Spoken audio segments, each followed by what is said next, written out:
we'll talk about why you should be interested in cloud computing, what exactly is cloud computing, what is Microsoft Azure, some of its services, and the uses of Azure. Now, let's start with why you should be interested in cloud computing. Now, let's say you have an idea for a revolutionary application, an idea that ticks both the boxes when it comes to good applications. One, it has great user experience, and two, it'll be highly profitable. Now, for it to be successful, you'll have to release it on the internet. People need to use it, they need to spread the word, and then it'll become truly famous. However, for that, you're going to need servers, storage, developers, a dedicated network, and application security to ensure your application works the way it does.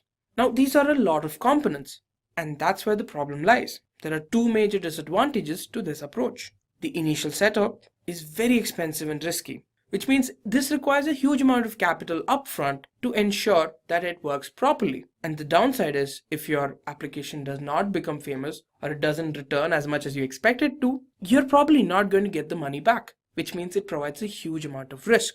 And then, on the flip side, if it does become famous, your number of users have increased, which means that you'll have to buy more servers and storage systems to keep up with your demand. And this problem can be solved with the help of cloud computing. Now that you know why you should be interested in cloud computing, let's go into the details of what exactly is cloud computing.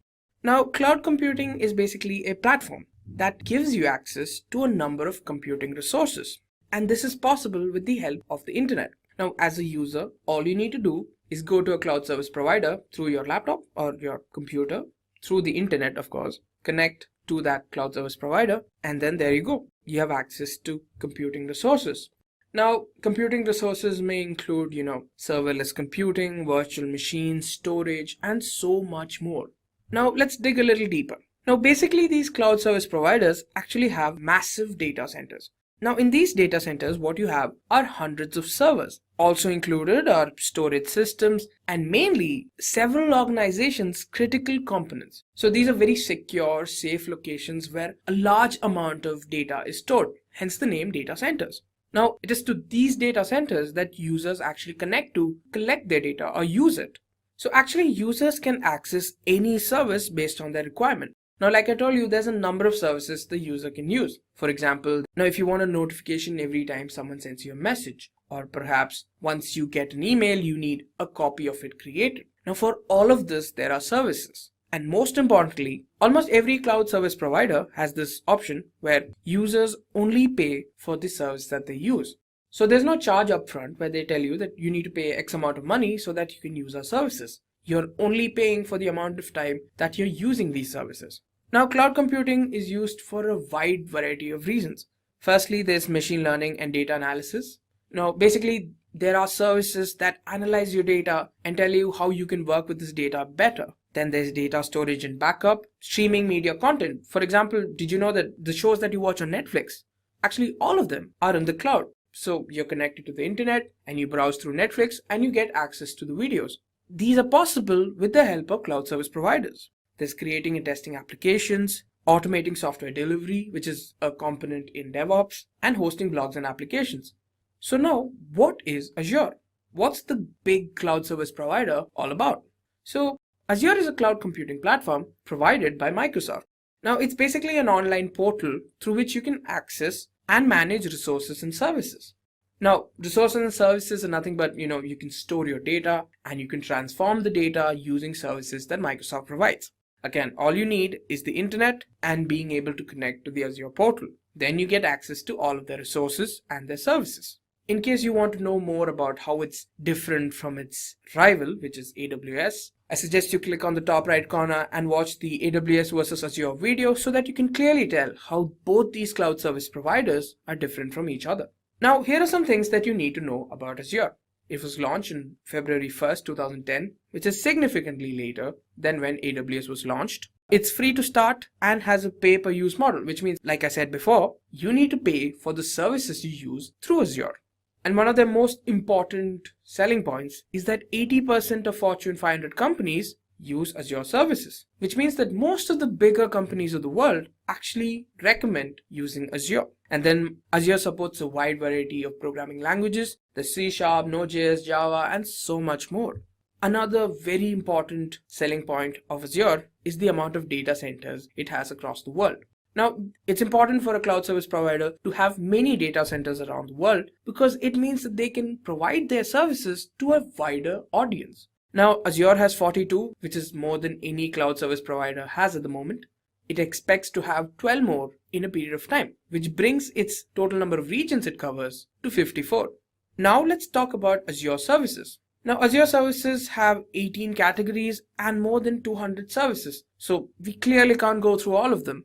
It has services that cover compute, AI and machine learning, integration, management tools, identity, DevOps, web, and so much more.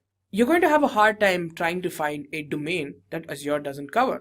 And if it doesn't cover it now, you can be certain they're working on it as we speak. So first, let's start with the compute services. First, virtual machine. With this service, what you're getting to do is to create a virtual machine of Linux or Windows operating system. It's easily configurable. You can add RAM, you can decrease RAM, you can add storage, remove it. All of it is possible in a matter of seconds. Now let's talk about the second service, cloud service. Now with this, you can create an application within the cloud, and all of the work after you deploy it, deploying the application that is taken care of by Azure, which includes, provisioning the application, load balancing, ensuring that the application is in good health, and all of the other things are handled by Azure. Next up, let's talk about Service Fabric. Now with Service Fabric, the process of developing a microservice is greatly simplified. So you might be wondering, what exactly is a microservice? Now a microservice is basically an application that consists of smaller applications coupled together. Next up, functions. Now with functions, you can create applications in any programming language that you want. Another very important part is that you don't have to worry about any hardware components. You don't have to worry what RAM you require or how much storage you require. All of that is taken care of by Azure. All you need is to provide the code to Azure and it'll execute it, and you don't have to worry about anything else. Now let's talk about some networking services. First up, we have Azure CDN, or the Content Delivery Network. Now the Azure CDN service is basically for delivering web content to users. Now this content is of high bandwidth and can be transferred or can be delivered to any person across the world. Now these are actually a network of servers that are placed in strategic positions across the world so that the customers can obtain this data as fast as possible. Next up, we have Express Route. Now with this, you can actually connect your on-premise network onto the Microsoft cloud or any of the services that you want through a private connection. So the only communication that happens is between your on-premise network and the service that you want. Then you have virtual network. Now with virtual network, you can have any of the Azure services communicate with each other in a secure manner, in a private manner. Next, we have Azure DNS. So Azure DNS is a hosting service which allows you to host their DNS or domain name system domains in Azure. So you can host your application using Azure DNS. Now for the storage services. First up, we have disk storage. With disk storage, you're given a cost-effective option of choosing HDD or solid-state drives to go along with your virtual machines based on your requirements. Then you have blob storage. Now this is actually optimized to ensure that they can store massive amounts of unstructured data, which can include text data or even binary data. Next, you have file storage, which is a managed file storage and can be accessible via the SMB protocol or the server message block protocol. And finally, you have queue storage. Now with queue storage, you can provide durable message queuing for an extremely large workload. And the most important part is that this can be accessed from anywhere in the world.